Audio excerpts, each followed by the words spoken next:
Hey, Kansas City, Ben Fetzer, Advanced Microbial. What's the worst mold I've seen in my career? I would have to say there's two main sources, interior and exterior water sources that create mold. I'll start and make kind of two videos. This video will be the exterior source. What's the worst mold that I see that's got a source that's coming from outside? Well, we have options. We have windows that leak. We have foundations that leak. We have roofs that leak.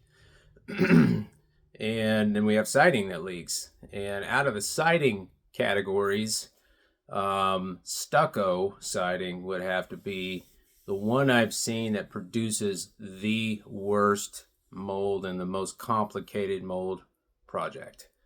The reason for that, stucco, when it fails, a lot of times it's very small and slow. It's a hairline crack or it's a pinhole, and water slowly makes its way in over the, a decade or so before you notice interior damage.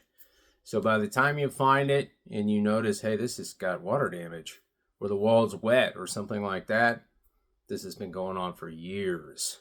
And not only is your drywall laced with mold, and it's three-dimensional, fuzzy, very developed toxic mold, but your structural wood is also really rotten and it's lost its strength. So those are tough because you need to try and figure out if you're going to do the siding first or the interior mold remediation first.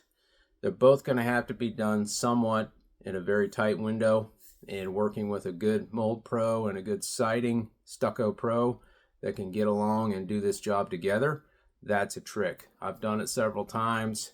It's always tense and difficult, but I do my part. I work with a contractor. We get through it, and ultimately we can get this house watertight again, and we can get the mold out of it and get the air quality normal again. So if you're in one of those situations, you need some help with stucco, I can definitely help you, and I know how to guide that process. So look us up, moldkc.org. Ben Fetzer, Advanced Microbial. Have a good day.